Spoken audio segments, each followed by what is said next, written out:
আওয়ামী লীগকে নিষিদ্ধের দাবিতে বিক্ষোভ মিছিল এই মুহূর্তে শাহবাগের দিকে এগিয়ে যাচ্ছে বাংলাদেশ গণতান্ত্রিক ছাত্র সংসদের নেতৃবৃন্দ। এবং আপনাদেরকে যদি জানিয়ে রাখি, আজকে জুমার নামাজের পর কেন্দ্রীয় মসজিদের সামনে থেকে কিন্তু এই বিক্ষোভ মিছিল তারা শুরু করেছেন এবং ঢাকা বিশ্ববিদ্যালয়ের রাজু ভাস্কর্য হয়ে এই মুহূর্তে শাহবাগের দিকে তারা কিন্তু এগিয়ে যাচ্ছেন এবং তারা কিন্তু বিভিন্ন স্লোগানে কিন্তু এগিয়ে যাচ্ছেন। দর্শক আপনাদের জানিয়ে রাখি, জাতীয় নাগরিক পার্টির যে সদস্য রয়েছেন হাসনাত আবদুল্লাহর একটি পোস্টকে ঘিরেই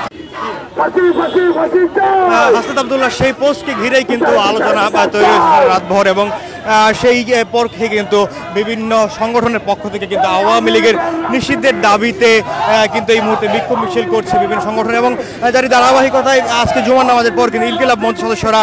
একটি বিক্ষোভ মিছিল করেছে এবং তারা কিন্তু এই মুহূর্তে অবস্থান করছে ঢাকা বিশ্ববিদ্যালয় টিএসসি রাজু ভাস্কর্যের সামনে। এবং এই মুহূর্তে কিন্তু বাংলাদেশ গণতান্ত্রিক ছাত্র সংসদের নেতৃবৃন্দ কিন্তু এগিয়ে এসেছেন শাহবাগে।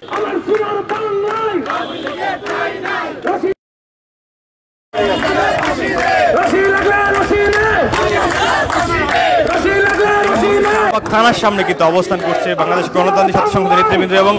পাশেই কিন্তু অবস্থান নিয়েছে পুলিশের সদস্যরা এবং পুলিশ সদস্যরা কিন্তু ব্যারিকেড প্রদান করে অবস্থান করেছে এবং তারা কিন্তু শিক্ষার্থীদেরকে আসলে শাহবাগ মোড়ের দিকে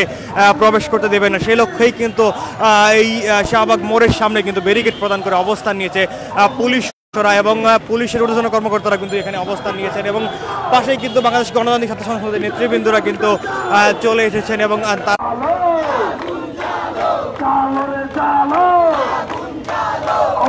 এই মুহূর্তে কিন্তু ঢাকা বিশ্ববিদ্যালয়ের যে বিক্ষোভ মিছিল নিয়ে এসেছিলেন শাহবাগ থানার দিকে, শাহবাগের মোড়ের দিকে কিন্তু তারা এসে অবস্থান নিয়েছেন এবং পাশেই কিন্তু অবস্থান নিয়েছেন পুলিশ সদস্যরা এবং পুলিশ কিন্তু ব্যারিকেড প্রদান করেছে এবং শিক্ষার্থীদের এই অর্থাৎ বাংলাদেশ গণতান্ত্রিক ছাত্র সংসদের যেই বিক্ষোভ মিছিল সেটিকে পথরোধ করার জন্য কিন্তু পুলিশ অবস্থান নিয়েছে ইতিমধ্যেই এই শাহবাগ মোড়ের সামনে এবং পাশেই কিন্তু এসে শিক্ষার্থী অর্থাৎ বাংলাদেশ গণতান্ত্রিক ছাত্র সংসদের যারা এই মুহূর্তে কিন্তু শাহবাগ থানার সামনে যে অবস্থান নিয়েছিলেন শিক্ষার্থী তারা কিন্তু ফিরে যাচ্ছেন আবারও ঢাকা বিশ্ববিদ্যালয়ের দিকে এবং পুলিশ কিন্তু ব্যারিকেড প্রদান করে তাদেরকে সেখানে পথরোধ করেছে এবং শিক্ষার্থীরা কিন্তু শাহবাগ থানার উল্টো পাশে কিছুক্ষণ অবস্থান নেওয়ার পর আবারও ফিরে যাচ্ছেন ঢাকা বিশ্ববিদ্যালয়ের দিকে এবং তারা কিন্তু তাদের বিভিন্ন ধরনের স্লোগান কিন্তু চালিয়ে গেছেন এবং তারা বলছিলেন আওয়ামী লীগের নিষিদ্ধের দাবিতে তারা কিন্তু নানাভাবে বাংলাদেশের রাজনীতিতে পুনর্বাসিত করার চেষ্টা করা হচ্ছে।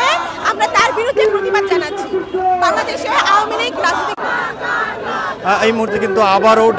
ঢাকা বিশ্ববিদ্যালয়ের দিকে ফিরে আসছেন এই গণতান্ত্রিক ছাত্র সংসদের শিক্ষার্থীরা এবং তারা কিন্তু যে বিষয়টি বলছিলেন আওয়ামী লীগকে যদি আবারও পুনর্বাসন করা হয় তাহলে তারা রাজপথে আবারও নামবেন এবং